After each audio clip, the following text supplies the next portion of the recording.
Bicara ya Tuhan malam hari ini. Buat kami tangkap hati-Mu. Sungguh kami butuh kebenaran-Mu. Karena kebenaran yang kami ketahui ini akan memerdekakan kami. Di dalam nama Tuhan Yesus semua kita yang percaya berkata, amin. Silakan duduk saudara. Keajaiban kalau kita boleh tinggal dalam hadirat Tuhan. Saudara sekalian, saya ingin masih melanjutkan apa yang kita pelajari, bagian dari berkat gunung-gunung. Kalau kita melihat yang kita baca minggu yang lalu di Ulangan 33, maka berkat dari gunung-gunung yang lama itu jatuh kepada orang yang bernama Yusuf. Dan Yusuf ini adalah bukan anak laki pertama daripada Yakub. Anak laki pertama Yakub namanya Ruben, dan dia kehilangan akan hak kesulungan. Tapi bagian daripada blessing yang diucapkan itu sebenarnya jatuh kepada Yusuf yang namanya hak kesulungan. Nah, hari ini saya ingin membahas tentang hak kesulungan. Ada sekian poin yang kita harus mengerti. Karena walaupun Tuhan sebenarnya sangat ingin memberikan itu dalam kehidupan kita, ternyata tidak semua orang percaya sanggup menerimanya. Secara jasmani kalau kita melihat bangsa, maka kita mengerti Israel adalah orang atau bangsa yang mendapatkan hak kesulungan. Sampai dengan hari ini kalau Anda perhatikan, mereka adalah orang-orang yang luar biasa. Secara rohani sebenarnya Tuhan ingin berikan buat kita. Oleh karena tugas yang Tuhan taruh dalam kehidupan kita untuk membangun akan kerajaan Tuhan di atas muka bumi ini, maka Tuhan sangat ingin memberikan akan hak kesulungan ini kepada kita. Saudara sekalian, siapa yang rindu Anda mendapatkan hak kesulungan dari Tuhan? Nah, karena itulah ini penting saya sampaikan. Sekaligus saya mau sampaikan tanggal 12 nanti hari Selasa, kami ada doa di Bekasi, dan itu merupakan dua hal yang akan Tuhan kerjakan. Yang pertama, kita akan diminta membongkar akan dasar yang lama yang bukan dari Tuhan. Semua culture yang bukan dari Tuhan harus dibongkar dan diletakkan akan fondasi Kristus yang baru. Tapi yang kedua, hari itu merupakan hari di mana Tuhan sangat ingin memberikan hak kesulungan kepada kita. Saya mengharapkan Anda semua bisa ambil waktu untuk doa puasa hari itu, dari pagi sampai sore saja. Saudara, dan setiap kali Anda berdoa, ingini rindukan dalam hidupmu dengan berkata, Tuhan, kalau boleh berikan kepadaku juga akan yang namanya hak kesulungan. Karena ini akan merupakan sebuah kapital yang luar biasa buat Anda dan saya bisa menggenapkan apa yang Tuhan rencanakan di dalam kehidupan kita. Sebab kalau kita mendapatkannya dalam banyak hal, tiba-tiba ada begitu banyak hal yang sangat ajaib dan dahsyat akan Tuhan kerjakan lewat kehidupan kita. Nah, sekarang saya akan mulai ajak melihat dalam kitab Kejadian pasal yang ke-25. Saudara, peristiwa hak kesulungan ini baru heboh sebenarnya ketika ada peristiwa Esau dan Yakub. Kejadian 25 ayat yang ke-28 sampai dengan ayat yang ke-34.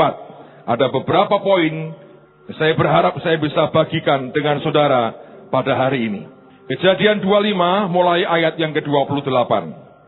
Ishak sayang kepada Esau, sebab ia suka makan daging buruan, tetapi Ribkah kasih kepada Yakub.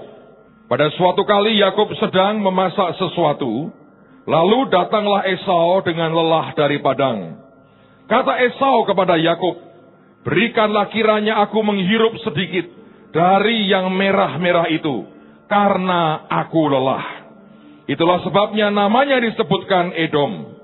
Tetapi kata Yakub, jualah dahulu hakku, jual dahulu kepadaku hak kesulunganmu.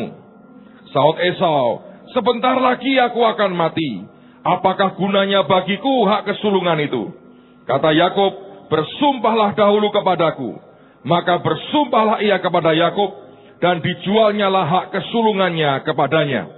Lalu Yakub memberikan roti dan masakan kacang merah itu kepada Esau. Ia makan dan minum, lalu berdiri dan pergi. Demikianlah Esau memandang ringan hak kesulungan itu. Kalau Anda baca dalam kitab Maleakhi misalnya, nanti ada kalimat yang berkata, Tuhan mengasihi Yakub, tapi dia membenci Esau. Dari mana asalnya? Dari cerita ini. Saudara, mengapa Esau gagal mendapatkan hak kesulungan? Padahal dia secara alamiah, dia merupakan anak sulung laki pertama dari Yakub. Yang sebetulnya tanpa berusaha pun, dia sebenarnya sudah berhak mendapatkan itu. Tetapi apa yang sebetulnya seperti sudah di tangan, mengapa mendadak bisa lenyap? Mengapa mendadak bisa hilang? Apa yang membuat sebetulnya hak kesulungannya itu hilang? Sementara Yakub yang secara alamiah, walaupun dia sudah berjuang di dalam rahim ibunya, dua-duanya berantem. Berebut ingin keluar duluan. Nah, tetapi kenapa ujungnya yang secara alamiah dia kalah? Yakub anak kedua justru kemudian mendapatkannya. Saudara, ada beberapa hal sebetulnya yang berkaitan dengan hak kesulungan. Dan saya mau berkata buat saudara, begitu seseorang mendapatkan hak kesulungan, segala sesuatu dalam hidupnya berubahnya luar biasa. Secara apapun dia itu jauh lebih dibandingkan dengan yang lain. Dan ini yang sebetulnya Tuhan sangat ingin memberikan kepada Anda dan kepada saya. Nah, sekarang saya akan mulai. Di mana sebetulnya persoalannya Esau ini? Waktu itu dia lagi berburu, dia pulang, dia lapar. Yakub lagi masak bubur kacang merah. Tidak ada indikasi bahwa Yakub menjebak Esau, tidak ada. Tetapi saya percaya, di dalam batinnya yang paling dalam, selalu dia berkata, aku harus mendapatkan hak kesulungan daripada kakakku. Karena itulah dari sejak dalam kandungan, sebetulnya dia sudah berantem. Ingin keluar duluan, tapi nggak bisa. Nah, datanglah Esau dalam keadaan kelaparan ini. Dan melihat akan bubur kacang merah, dia berkata, minta dong, berikan kepadaku, aku lapar mau makan. Yakub dengan tenang berkata, mau makan ya? Jual dulu hak kesulunganmu kepadaku. Lalu kemudian Esau ngomong begini, dalam bahasa Indonesia nggak jelas. Tapi kalau Anda lihat terjemahan lain, saya terjemahkan kira-kira begini ngomongnya. Aku ini sudah kelaparan, sekarang aku butuh makan. Kalau nggak makan sekarang gua mati. Kalau aku mati, bagusnya apa hak kesulungan buat aku? Gunanya apa? Sekarang ini loh, aku butuhku ini sekarang adalah aku butuh makan, titik. Jangan ngomong ya yang kelak-kelak, yang entar-entar. Hak kesulungan itu apa sih? Bagusnya apa? Kalau aku hari ini mati karena kelaparan. Itu kebutuhan nantilah. Kebutuhan sekarang adalah aku butuh makan. Saudara, inilah sebetulnya sikap dan kondisi yang Anda harus waspadai. Dan menurut saya, sebagian besar anak Tuhan gagal mendapatkan ini oleh karena kita hidup seperti Esau. Pergumulan kita tidak bisa lagi melihat ke depan akan rencana Tuhan yang ajaib, tapi kita diwarnai dengan kebutuhan hidup kita hari ini. Ada orang diomongin, mari kita bahas hak kesulungan. Dia berkata, buat apa Pak ngomong kayak begitu? Utangku ini loh nggak bisa dibayar. Rumahku mau disita bang. Mobilku mau diambil lagi. Uang sekolah anak, uang kuliah nggak bisa bayar. Ini loh keadaanku seperti ini. Penghasilan tidak ada. Buat apa ngomong yang tinggi-tinggi? Sekarang aja kebutuhan, pokoknya Tuhan berkati aku dah. Nanti setelah diberkati baru kita rundingan lagi. Hak kesulungan ya kesulungan ntar. Dan bukankah tanpa sadar sikap kita seperti itu? Saudara, boleh sih kita ngomong dari hati ke hati ya. Masalahnya Anda tidak punya mikrofon, jadi Anda duduk baik-baik manis-manis. Saya cerita dari hati saya hari ini. Saya merasa begini saudara. Ini ngomong terus terang. Orang Kristen, siapapun dia, seandainya dia hamba Tuhan sekalipun, saudara tidak bisa menang dalam urusan keuangan untuk tiap hari ini. Kacau hidupnya. Kebanyakan begitu. Saya lihat uang itu aneh kok saudara. Kalau diajak dia orang, makanya orang kalau diajak ngomong keuangan terlalu banyak itu banyak yang nggak suka. Nggak suka karena takut dimintain. Padahal sebetulnya itu barang yang membuat kita paling sensi. Bukan seksi, sensi. Anda kalau, ini orang tuh gini, kalau duit terganggu ya, sensitifnya luar biasa. Dalamnya tuh marahnya luar biasa. Aneh tuh. Kalau pilek nggak sembuh-sembuh itu nggak terlalu ngamuan orang itu.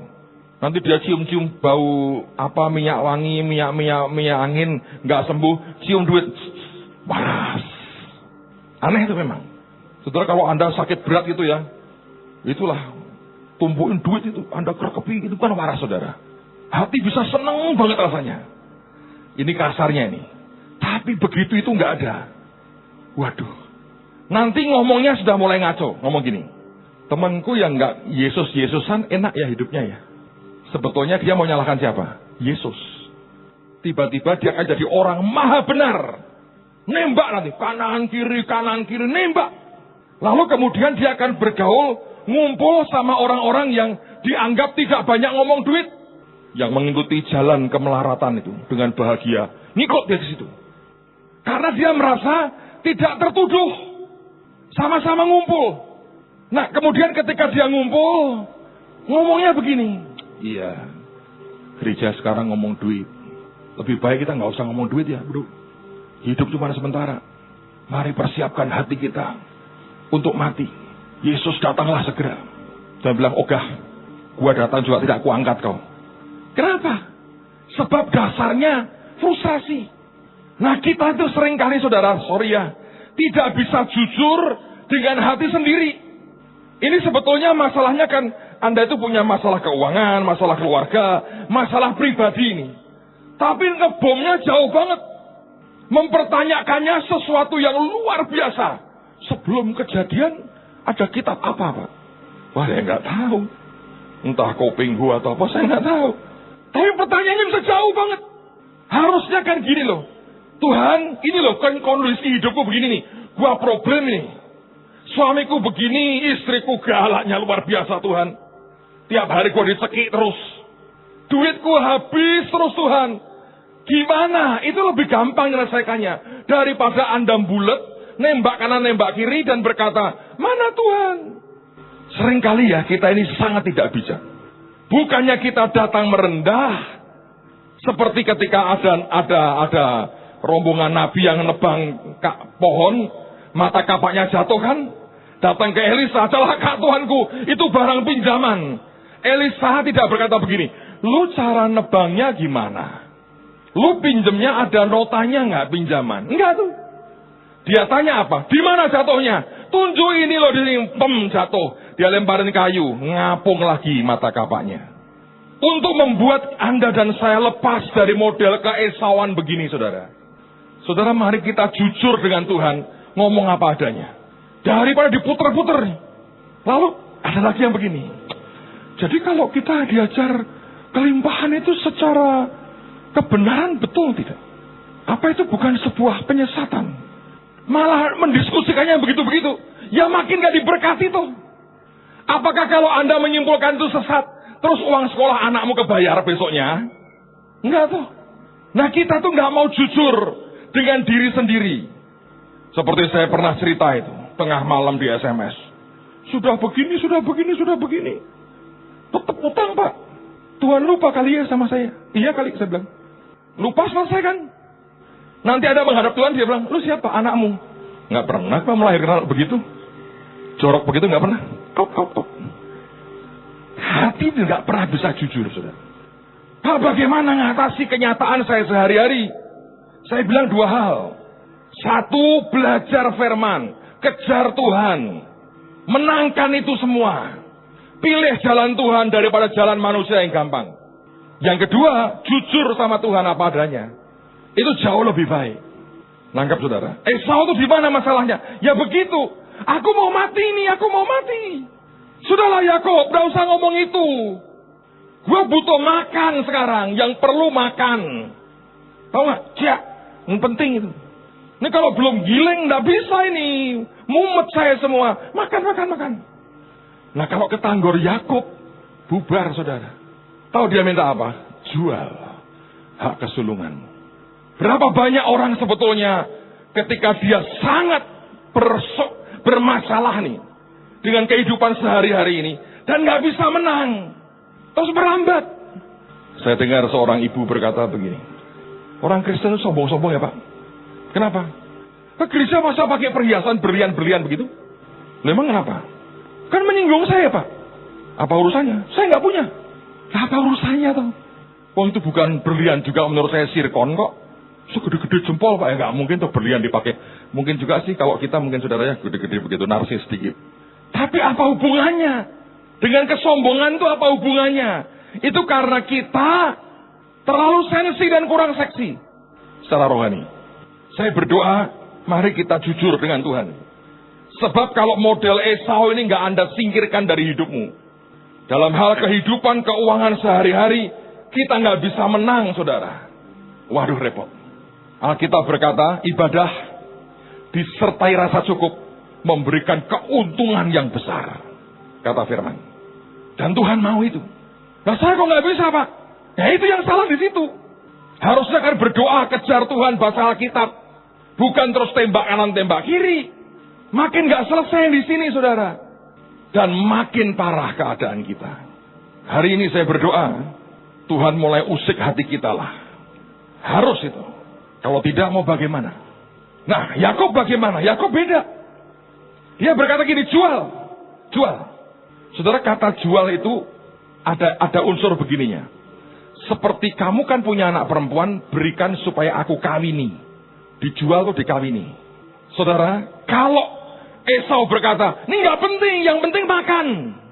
Buat Yakub, hak itu harus aku kawini. Begitu dikawini, masuk ke hidup kita, boom! Anda akan melahirkan hal-hal yang ajaib dari Tuhan. Sebab yang masuk ke hidupmu, itu hak kesulungan. Secara daging saja. Itu nanti jatahmu di jasmani aja. Jauh lebih besar dibandingkan yang lain. Walaupun tanggung jawab kita memang juga lebih besar. Yakub melihatnya begini. Lu minta bubur kacang merah, oke, gua kasih bonus roti. Asal aku bisa kawini hak kesulunganmu. Baca di Alkitab tuh. Dasar Yakub bener, saudara. Hanya diberi, mintanya bubur kacang merah nih. Dikasih bonus roti. Nih bro, gua kasih roti nih. Asik kan? Tambah apa? Minum? Ini. Sumpah dulu. Allah, sumpah. Ambil. Pup. Makan lo kenyang. Berangkat, berdiri, pergi. Yakubnya senyum berkata, goblok lo. Kena lo. Esau berkata gini, goblok lo. Cuma wacana. Dia pegang. Gua dapat makanannya. Dia nggak dapat apa-apa. Cuma kata-kata kosong. Salah. Anda ngerti itu? Inilah bagian yang menurut saya orang Kristen tidak bisa mengerti. Saya berdoa Anda punya hati seperti Yakub.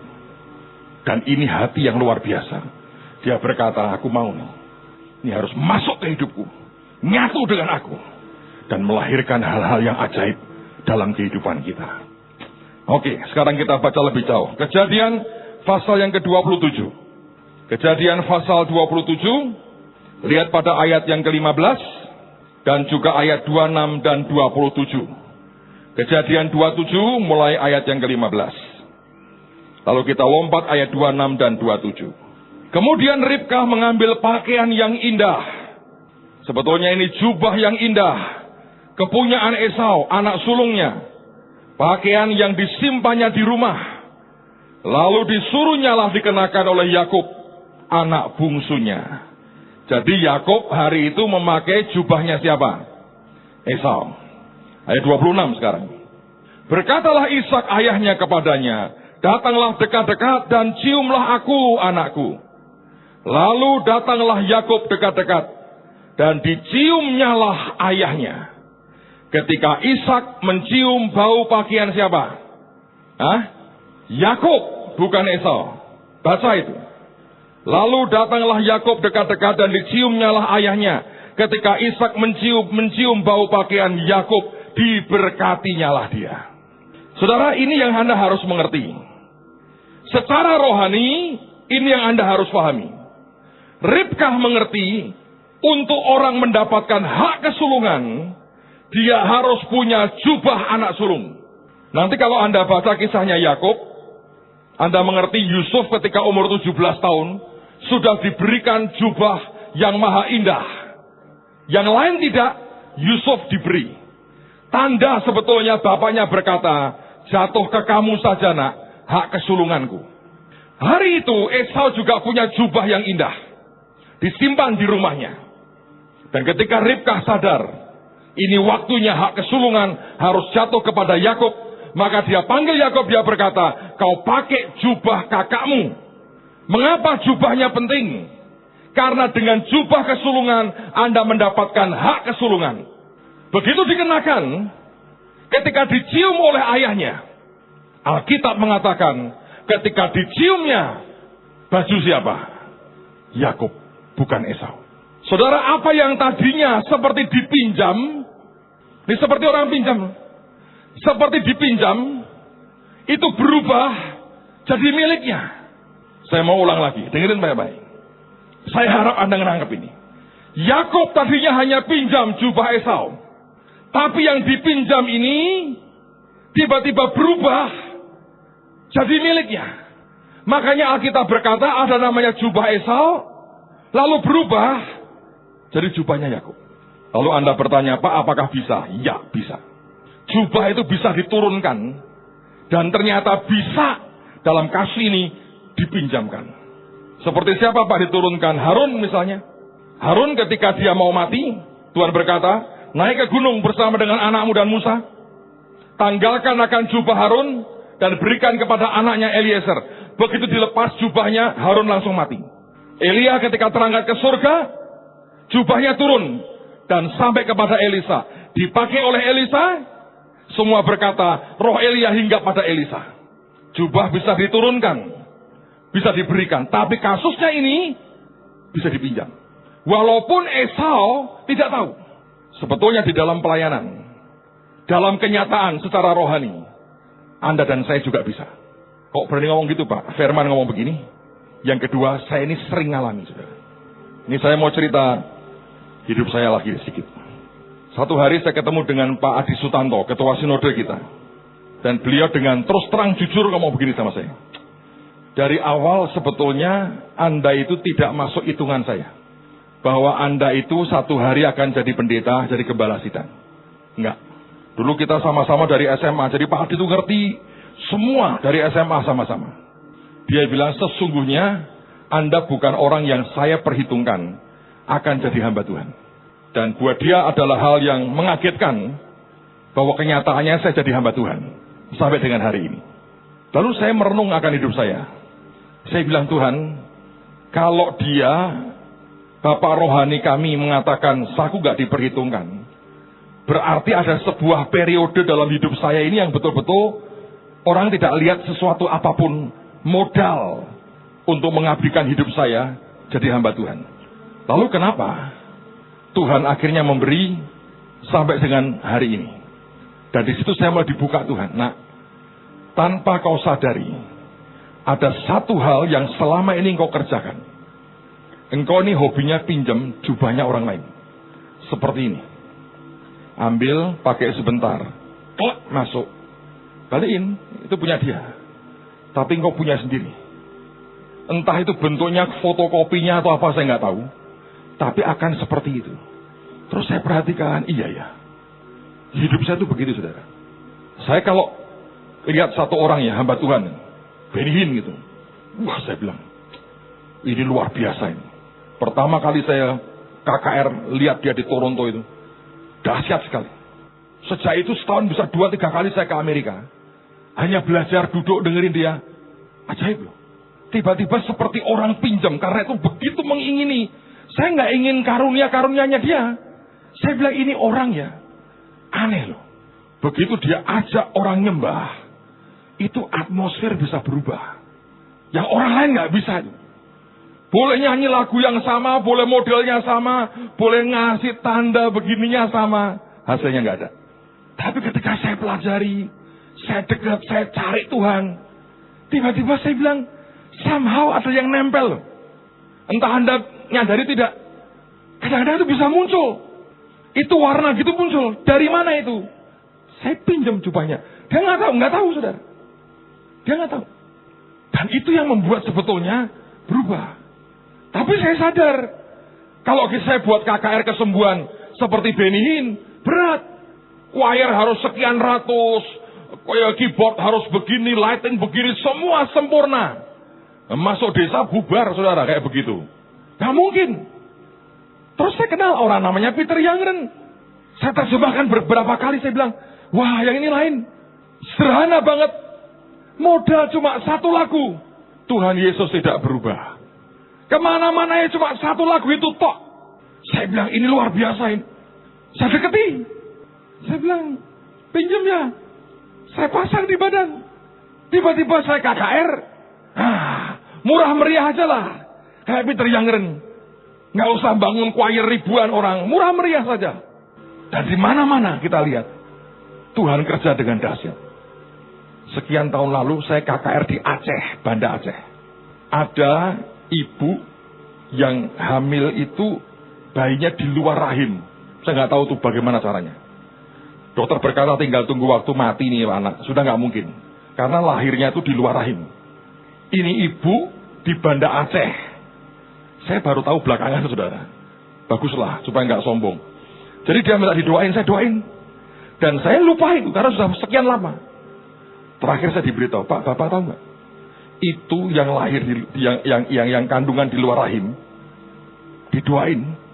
Itu anaknya lahir normal, selamat. Masih hidup sampai hari ini. Bingung kan, saudara? Dari mana? Tuhan Yesus tidak berubah. Ya gitu aja. Atau lagu-lagu yang biasa begitu. Hanya begitu aja. Kok bisa gitu, Pak? Ya saya pinjam jubahnya toh. Saya pakai sebentar. Kopi, balikin. Peter Youngren tetap aja begitu. Nah saya kalau dibutuhkan, ya saya begitu. Anda kan lihat anak raja begitu kan? Simple. Nggak ada apa-apa. Khotbah sedikit. Kadang-kadang di Magelang, khotbah Pancasila. Orang disembuhkan tuh. Ayo. Kok bisa gitu, Pak? Satu hari, saya temenin dia, ada lagi transit mau ke Bandung. Di Sheraton di bandara, saya khusus terbang Jakarta hanya temenin dia. Ya memang sedikit ongkos kalau Anda mau pinjam jubahnya orang, istilahnya.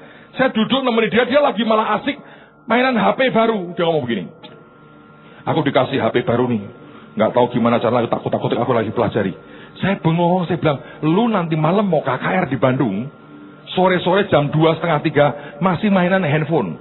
Terus saya bilang begini, Pastor, apakah kamu mau aku tinggal untuk kamu berdoa? Oh, nggak usah temani aku di sini. Loh, kamu nggak perlu berdoa. Aku sudah berdoa. Perjalanan tadi aku sudah berdoa sama Tuhan. Loh, kamu nggak perlu persiapan buat kakaknya. Aku persiapan hati aja. Terus kamu nggak minta apa? Gimana cara nyiapin? Ya saya biasa aja. Oh, yang nyembuhkan bukan saya kok. Pokoknya aku berdiri, ini namanya kasih karunia katanya. Pokoknya aku berdiri sampaikan kebenaran, Tuhan kerja. Nanti pasti Tuhan kerja. Ini kan soal iman. Aku percaya dia kerja. Selesai. Hah? Gitu toh? Iya. Asik kan, saudara? Coba Anda kalau bayangin. Harusnya Pak doa. Jengking. Malah, maaf nih. Kepentut-pentut tapi tidak ada hasilnya. Karena kita pakai kekuatan kita. Nah ini ngajari anugerah ini. Saya butuh jubah begini. Tempelin. Ya sudah toh, bulan depan kita buat KKR besar di Sumba Barat dan Sumba Timur. Itu ajaib sekali. Kita berharap sekian belas ribu orang akan datang tiap malam di lapangan. Kita buat kesembuhan ilahi. Murah meriah, saudara. Persiapannya apa, Pak? Ya itu tadi pokoknya persiapan ya. Datang ke Tuhan, ngomong aja Tuhan. Aku nggak bisa, yang nyembuhin bukan aku. Kan begitu caranya. Sudah. Selesai. Amen, saudara. Nah, saya masih ingat itu awal saya buat KKR kesembuhan itu di Semarang. Gereja-gereja buat KKR kesembuhan ilahi. Sengaja. Tidak ada pendetanya. Bayangin. Ya saya datang aja, wong diundang datang. Tapi begitu keluar rumah Tuhan ngomong sama saya. Kamu tahu cerita ini? Ya Tuhan. Ya sudah baca aja. Saudara, saya belum pernah di lapangan buat KKR kesembuhan hari itu. Di Citarum. Dan hari itu saya orang sakit banyak sekali di depan. Itu kalau Peter Youngren orang sakit suruh taruh depan. Kalau Benin suruh taruh belakang. Nah, Anda mau ikut mana ya? Tergantung Anda mau pakai jubahnya siapa. Saya mau pilih jasnya Benin ya siapa pakai putih. Saya pakai batiknya Peter Youngren ya saya pakai batik gitu aja kan. Yang mana yang dibutuhkan. Kok bisa gitu Pak? Ya, memang begitu tuh. Jubah bisa dipinjam sebentar. Nempel belum jadi. Dan hari itu akhirnya saya disuruh khotbah. Saya doain orang sakit. setengah menit pertama menegangkan. Karena apakah ada orang sembuh atau tidak? Anda tuh kalau doa ngomong soal keuangan, tidak ada orang berharap pulang dompetmu langsung kebuak semua duit, itu tidak ada. Tapi kalau Anda ngomong kesembuhan, itu orang sakit sembuh atau tidak, sudah itu aja, kelihatan. Tapi hari itu Tuhan kerja, dan saya bilang, Tuhan terima kasihlah, Engkau Tuhan yang luar biasa. Pinjam jubahnya orang. Terus saya ketemu John Awancin, orangnya santai. Saya pertama lihat dia tuh di Singapura. Bayangin, masuk gereja, itu gereja itu digelapin lampunya, saudara. Nah, bagian mimbar yang penuh, yang terang. Dia masuk pakai jas, kacamata hitam, Versace emas. Kalau jalan begini, agak bugil. Saya bilang, waduh, kok kayak Elvis Presley ya kayaknya ya. Iya toh, berlian-berlian, jalannya saya tenang ini. Terus dia buka kacamatanya. Dan dia berkata, God wants you to be rich. Oh ya begitu. Saya bilang, gua perlu nih pinjem jubah ini. Asik juga. Bisa ngomong kebenaran soal keuangan. Hidup kurang kan ngalami terobosan keuangan. Bisa nolong banyak orang ngalami keajaiban keuangan. Ya gua pinjem lah. Datang ke Semarang, saya pinjem. Yaudah John, aku pinjam. Saya pinjam aja. Kalau Anda mau saya ngomong keuangan, saya ngomong keuangan hari ini. Kenapa bisa begitu, Pak? Ya memang begitu. Ketemulah saya dengan Morris Cerullo. Hari ini, saudara, itu beliau itu luar biasa. Kita kalau pelayanan kemana-mana, dia buka semua channelnya. Terakhir rombongan Pak Victor ke Hong Kong itu, melayani gereja bule. Itu channelnya Morris Cerullo itu. Saya dengar, Morris sampai telepon sendiri ke pendetanya yang di Hong Kong. Dia bilang, kamu harus urus dengan betul ya. Itu rombongannya my son, itu rombongannya my son. Kalau ketemu saya, my son, I can hear you. Iya begitu memang. Nanti November sama-sama di Israel. Ya begitu caranya dia. Kenapa begitu? Itu kan singanya, apinya hebat. Oh, tapi Pak, selasa tapi-tapian, pokoknya ini jubahnya tak pinjam sebentar. Pinjam ya. I want to borrow.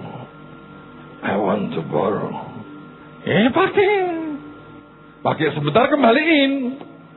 Anda kan serak suara saya, saudara. Nggak bisa. Saya begitu. Saya pokoknya kalau, oh ini orang asik ini. Oke, aku butuh dia. Tak kumpulin. Jadi jurusnya banyak. Saudara mau jurus, bukan jurusan tuh kayak angkot, jangan. Ini jurusnya banyak ini.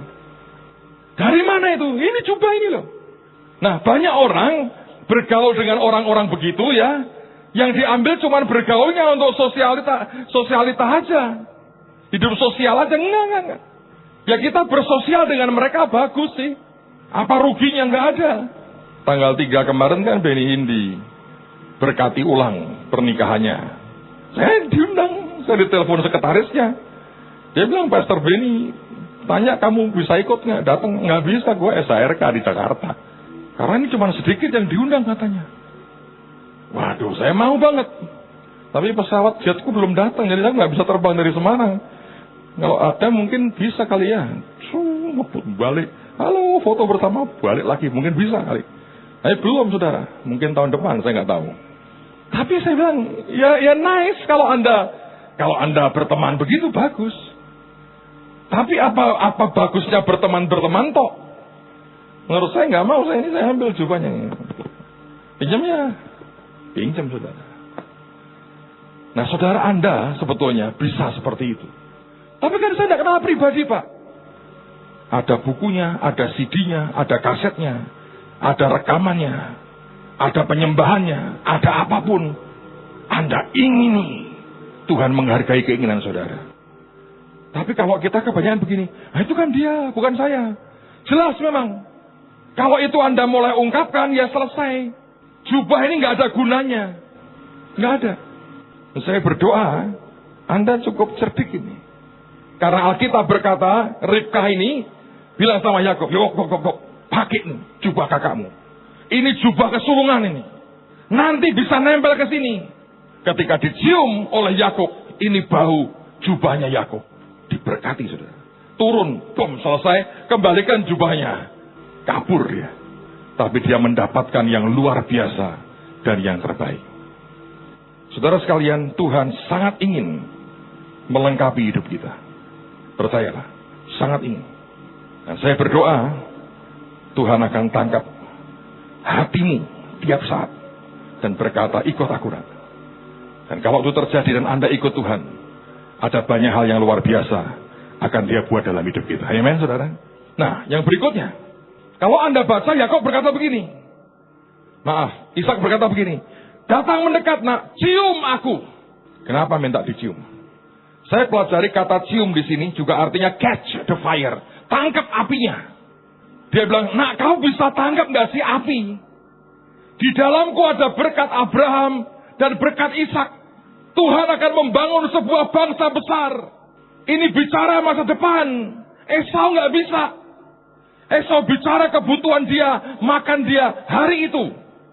Hari itu Ishak berkata, cium aku.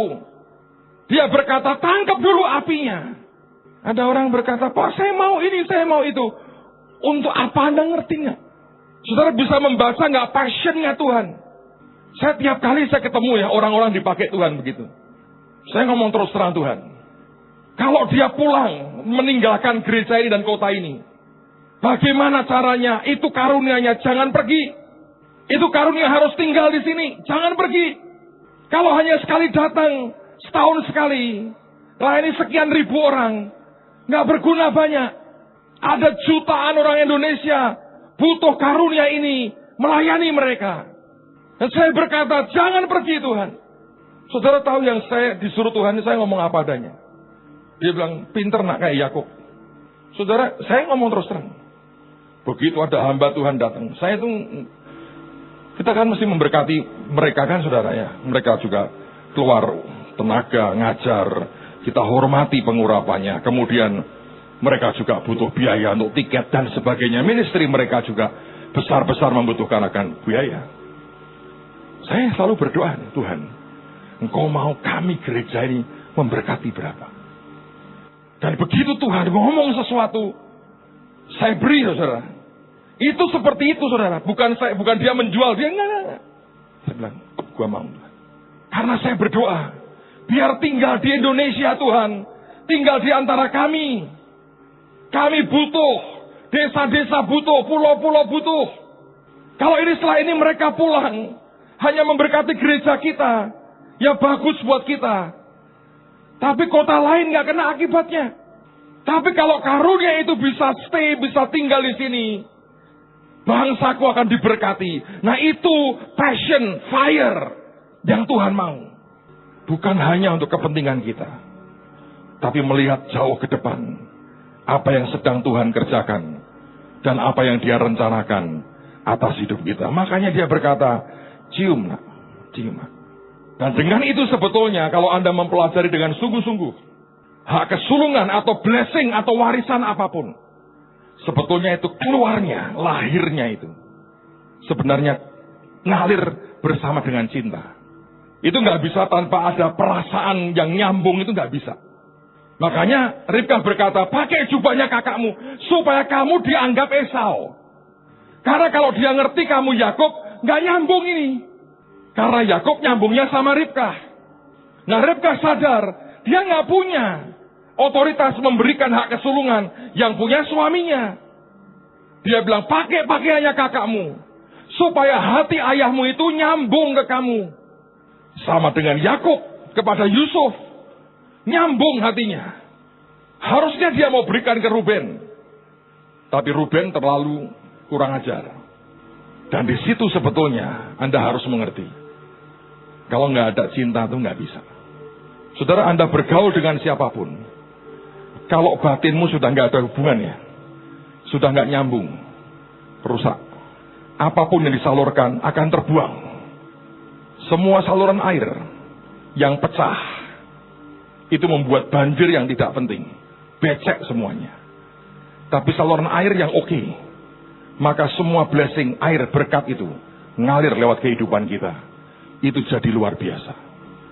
Sama sebetulnya. Ini hanya bisa kalau Anda juga punya hubungan saluran dengan Tuhan. Saya belajar sesuatu yang menarik. Saya pernah cerita, saya ulanglah buat saudara. Di antara semua hamba Tuhan yang datang, menurut saya yang termasuk paling susah banget ininya. Karena banyak hal, dia minta ini makanan ini harus ini, itu Benny Hinn, saudara. Harus organik, harus begini, harus begini, harus begini, harus begini. Dan saya tahu itu. Karena Surabaya pernah ngundang, Jakarta pernah, saya ngerti semua ceritanya. Satu hari ketika dia datang, saya berdoa nih, sore, sebagian jemaat sudah mulai datang, kira-kira jam 4 sore. Saya berdoa di situ, saya bilang, Tuhan, aku harus ngapain ya dengan hambamu ini? Aku tidak mau nyembah manusia. Tapi kalau aku nggak bisa buat sesuatu yang membuat dia comfortable dan kuat, yang di dalamnya itu nggak bisa nyalur keluar ke jemaat, gimana caranya? Aku membuat koneksi jalur hatinya dengan jemaat ini, supaya blessingnya ngalir. Dan pada waktu itu Tuhan ajari saya. Dia bilang, kamu cerita aja hidupmu. Jadi saya di situ jam 4, saya panggil stafnya dia, tinggi besar orangnya. Saya bilang, aku mau cerita dengan kamu. Saya cerita pengalaman hidup saya dengan Tuhan. Dan kaitan dengan pelayanannya Benny. Dan tiba-tiba tanpa dia sengaja sadar, ini air mata keluar. Ngalir deras sekali. Sampai dia minta maaf. Saya nggak tahu apa yang terjadi. Pokoknya perkataan-perkataan itu kayak membuat nangis terus. Dia berkata gini, kamu harus cerita ke pendetaku sebelum dia naik mimbar. Saya bilang dengan senang hati, nanti aku atur. Nggak lama datanglah rombongan ke sini. Kalau Anda lihat kecil orangnya, ya saudara, kecil. Cabai rawit kecil. Wah, ganti pakaian, ganti jas, segala macam. Dia sudah mau siap berangkat, ditahan sama stafnya. Dia bilang, Pastor Benny, kamu harus denger nih cerita Pastor Petrus di sini. Saya cerita sedikit. Dia ngeliat saya melotot, diem lama. Terus dia bilang begini, seharusnya aku kenal kamu dari dulu. Wah, dia bilang, seharusnya dari dulu aku kenal kamu. Singkat cerita, saudara, dia melayani. Anda diberkati Tuhan. Tiap malam itu pulang dari sini jam 1:30 pagi. Tiap hari. Yang membuat kaget adalah dia minta makan. Saya tahu masalahnya Pak Wong membuat dia terpesona habis, saudara. Masalah apa tuh ya? Lasanya. Hari kedua dia makan nasi kuningnya Pak Wong. Benny Hinn mangan nasi kuning, bicara. Untung gak nyeplos petene. Sampai anak buahnya bilang gini, pendetaku diapain? Ini jam 1 belum pulang. Ngobrol di situ. Cerita soal keluarganya, soal semua dia cerita. Nah, saudara, saya ini punya karunia. Bagaimana mengambil hati orang tua. Serius. Dengan siapa aja saya tahu. Pokoknya orang tua punya kekayaan rohani asik, serahin saya. Tak pinjem jubai, pasti. Dari mana kok bisa begitu? Ini saya ceritanya apa adanya. Saya punya rahasia kecil. Ketika kecil kan, mak sama engkong saya itu melarang saya bergaul di luar. Saking cintanya ini. Cucu laki pertama. Dengan hak kesulungan utuh. Dia bilang, ini putra mahkota keluarga. Jagain. Dan akhirnya mak dan engkong saya meninggal. Tapi saya sudah jadi anak yang tidak terbiasa bergaul dengan teman-teman sebaya saya. Dari kecil saya lebih dekat ke mak dan engkong saya sebetulnya. Jadi, ya saya bergaulnya sama orang-orang tua. Setelah mereka meninggal, adik dari engkong saya kan tinggal dekat rumah, tinggal seberang rumah, kami tinggal di kampung. Nah, dia itu punya kumpulan oma-oma, mak-mak tuwek-tuwek itu kumpul. Terus karena kesian sama saya, ditinggal mak sama engkong saya, seringkali kalau main itu di rumah saya. Main apa? Main kertu. Tapi tanpa judi, main kertu. Nah, saya ini kerjaannya apa? Main kertu sama mak-mak tua itu. Iya, ketika kecil saya main kertu. Dan karena mereka sudah mulai pikun, saya menang terus. Kalau saya sudah mulai menang terus, saya rasa gak senang. Orang tuh kalau kalah terus nesu, saudara. Walaupun ini bocah cilik loh. Nesu. Nah kalau nesu saya bilang, wah kalau bubar nggak punya teman saya. Terus saya ngalah. Saya ngalah, yang satu menang semangat. Nah gitu, enak semangat, aku menang. Dalam hati, ya emang gua ngalah. Jadi saya ngerti bagaimana memikat hati orang tua, saudara. Ini hamba-hamba Tuhan ini, orang-orang tua semua. Saya bilang, Tuhan terima kasihlah. Semua yang kelihatannya masa lalu yang tidak bagus, yang harusnya Anda bergaul dengan sesamamu dan bla bla bla bla bla. Di dalam Tuhan, tiba-tiba berubah. Jadi alat yang luar biasa. Hak kesulungan ini Tuhan ingin berikan kepada Anda. Dengan Tuhan Anda juga mesti begitu. Dengerin ya, Tuhan itu punya hak veto. Dan Tuhan itu punya hak prerogatif. Dia punya. Kita nggak ada waktu untuk mendalami ini. Tapi sebenarnya dia sempat bicara kepada para muridnya. Kalau seseorang kamu katakan dosanya diampuni, maka dosanya diampuni. Kalau engkau berkata dosanya tetap dosanya. Nah itu sebetulnya haknya Tuhan. Mendekati Tuhan itu punya dua jalur. Jalur pertama, jalur namanya hukum. Harus ini, harus ini, harus ini, harus ini, harus ini. Itu hukum. Anda bisa deketi itu. Tapi ini berat. Ada jalur kedua.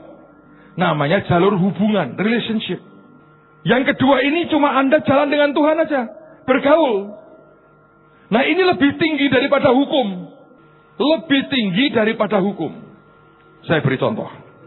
Kalau presiden kita datang ke sebuah negara, maka yang disambut, yang punya jabatan resmi adalah presiden. Ya kan?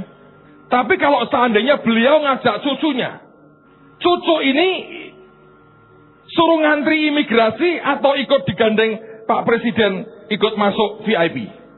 VIP kan? Apa jasanya cucunya Presiden? Belum ada. Apa kehebatannya buat bangsa? Belum ada. Yang membuat dia hebat adalah dia cucunya Presiden. Saya lihat di koran Kompas hari ini. Jenazah Presiden Venezuela, Hugo Chavez. Saudara tahu yang menarik, Hugo Chavez sebelum mati dia ngomong begini kepada jenderal yang 2 tahun dampingi dia. Aku gak mau mati. Tolong jangan sampai aku mati. Bayangin. I don't want to die. Please, don't let me die. Mati akhirnya. Tapi yang menarik, komentar dari Presiden Iran. Ngomongnya apa? Saya percaya Hugo Chavez akan kembali. Dia akan kembali ke dunia bersama Yesus yang benar. Manusia yang sempurna. Dia akan kembali ke dunia bersama Yesus. Dan ternyata itu kepercayaannya begitu. Nah, kalau dia percaya Anda tidak kebangetan tuh. Lihat tuh. Nah sekarang kembali. Hugo Chavez. Lihat di Kompas hari ini. Itu fotonya. Kan ada kepala negara lagi berfoto di situ. Ada satu presiden dari Belarus. Dia bawa anaknya, masih kecil, ikut foto. Saya membayangkan ini presiden bawa anaknya masih kecil. Dia sampai di airport di Venezuela, di Caracas. Ada barisan militer kepresidenan yang menyambut dia. Dia gandeng anaknya. Semua memberi hormat.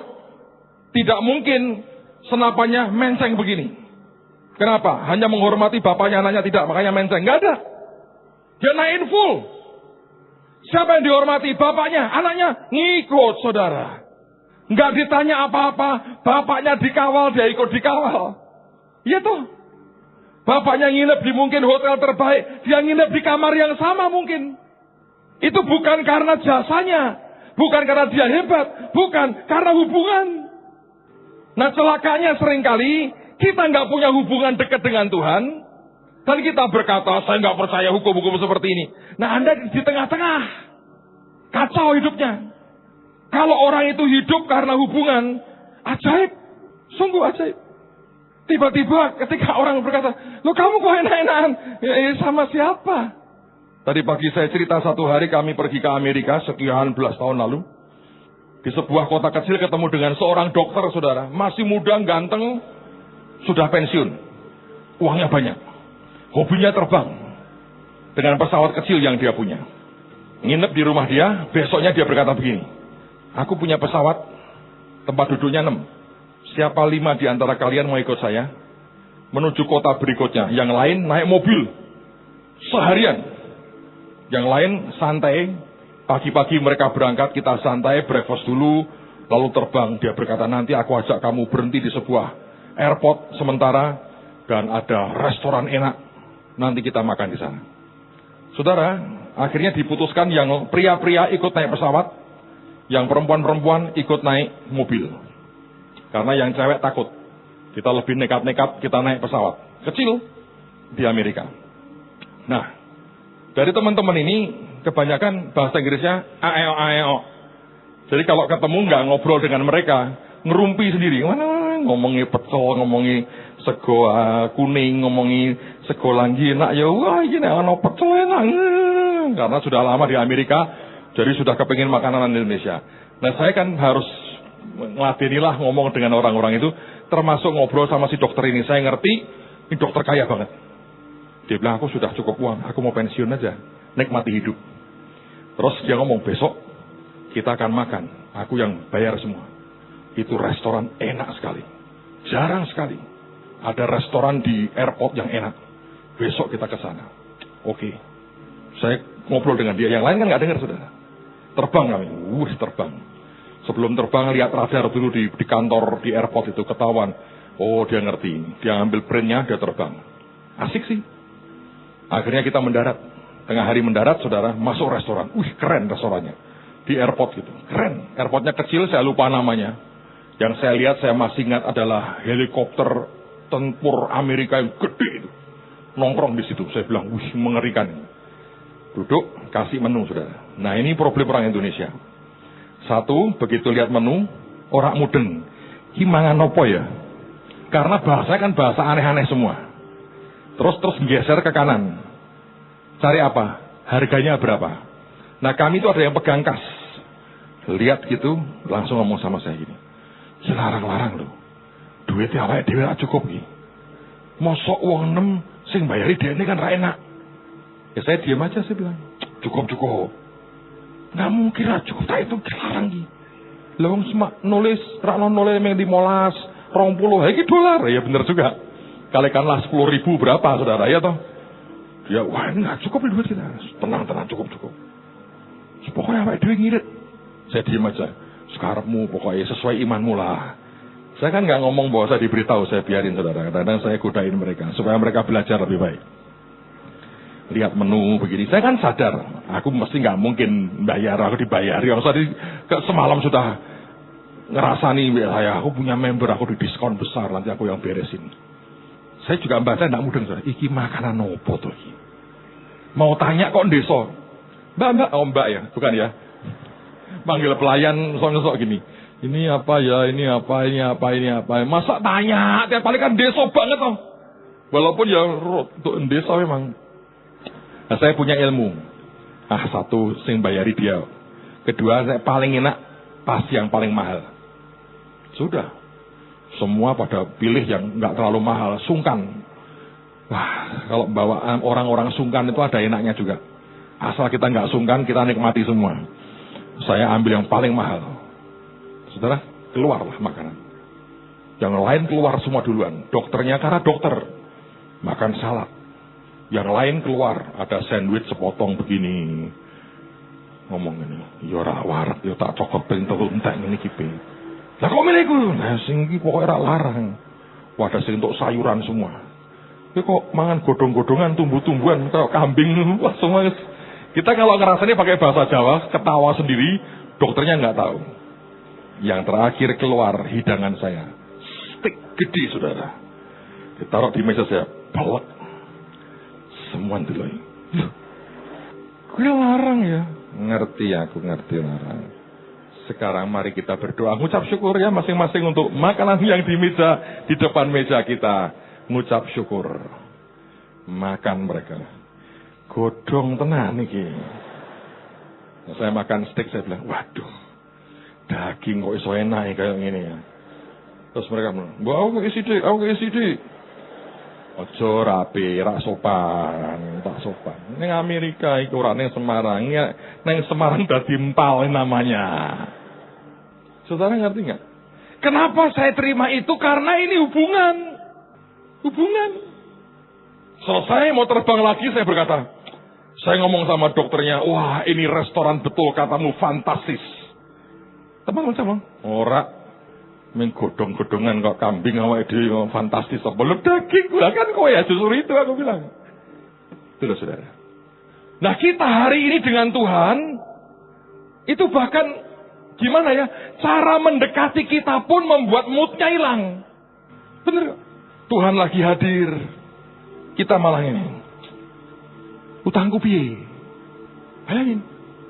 Saya pernah lihat itu ada calon suami istri orang lagi pacaran. Suaminya mulai memikirkan akan ke depan. Dia bilang, sayang, nanti kita bangun rumah di atas bukit. Bisa melihat seluruh kota Semarang. Nanti ada jendela yang besar-besar supaya kalau malam view-nya kelihatan. Kalau siang kita buka, udara pegunungan Semarang masuk ke rumah kita. Nanti anak kita 3 ya. Saya pengen anak yang lucu-lucu dan pintar-pintar. Nanti kita sediakan kamar-kamar unik untuk mereka. Sudah berkhayal tinggi. Yang cewek itu cuma denger-denger gini. Yang mangan yuk, yang sate kambing yuk, sate babi ya. Ngeleh ya petengku. Bayangin. Diajak ngomong yang sangat tinggi. Tibore. Mangan yuk. Moodnya hilang. Mood pacaran hilang. Nah kita dengan Tuhan tuh begitu. Datang, Tuhannya sudah semangat. Malah ini. Duh Gusti duh biung, ngutangi simbok akhirat karuan. Lah tiap hari ditangisi utang. Bukannya dia nggak ngerti, saudara, ngerti. Tapi tiap kali keluhannya begitu. Begitu datang Tuhan, wes ngerti. Utang mesti jalan utang yang dibayar kita. Tenan, utangku Tuhan. Ada lagi yang lain. Datang mesti datang Tuhan. Usiaku sudah 86. Mana tulang rusukku? Malaikat bilang, wes mengkerat. Anda bisa ngerti gak sih? Seringkali yang kita bawa ke Tuhan itu membuat moodnya, passionnya hilang. Nah gitu kok mau jalin hubungan dengan Tuhan itu hubungan apa? Coba pikir saudara, berapa banyak loh? Ya begitu. Yang lain lagi ngomong lagi, Tuhan ngoncing. Sakit hatiku. Malaikat bilang, sakarepmu. Kon ngampuni tidak mau. Tiap hari cuma ceritanya sakit hati. Bagaimana? Dan itulah persoalan saudara yang sering kali terjadi. Ada begitu banyak hal yang gak bisa selesai. Karena harusnya selesai kalau Anda diam, tenang. Alkitab berkata, jadilah tenang supaya kamu dapat berdoa. Redakan dulu semua jeritan-jeritanmu itu. Anda tenang, ngobrol dengan Tuhan, ngomong baik-baik, terbuka apa adanya ngomong. Cerita. Dia ngerti kok, saudara. Tidak usah Anda beritahu, dia sudah ngerti. Hai, persoalannya adalah, bisakah kita mau berkata Tuhan, aku ingin punya sebuah hubungan dengan Tuhan yang berbeda. Musa berkata yang membuat kami dibedakan adalah karena engkau berjalan bersama dengan kami. Kalau itu yang menjadi kerinduan hati Anda dan saya, Anda akan lihat yang berbeda. Amen, saudara. Saya nikmati banyak hal. Bukan karena jasa dan kehebatan. Just because of relationship. Oh Pak, Tuhan gak adil dong kalau begitu. Adil dan tidak itu kan tergantung Tuhan. Satu hari ketika Harun dan Miriam berontak, Tuhan ngomongnya apa? Kalau ada nabi, aku bicara dengan dia lewat penglihatan dan lewat mimpi, tapi tidak dengan hambaku Musa. Aku berhadapan muka dengan dia. Tuhan mau berkata soal keintiman, tidak ada yang bisa menang antara aku dengan Musa. Dan Tuhan berkata, mengapa engkau tidak takut mengatai hambaku Musa? Saudara, hanya karena sebuah keintiman, Tuhan marah loh ketika Musa dikatai. Dan saya mau berkata buat saudara, itu haknya Tuhan. Jadilah anak-anak kesayangannya. Jadilah anak-anak yang membuat hatinya disenangkan. Amen, saudara.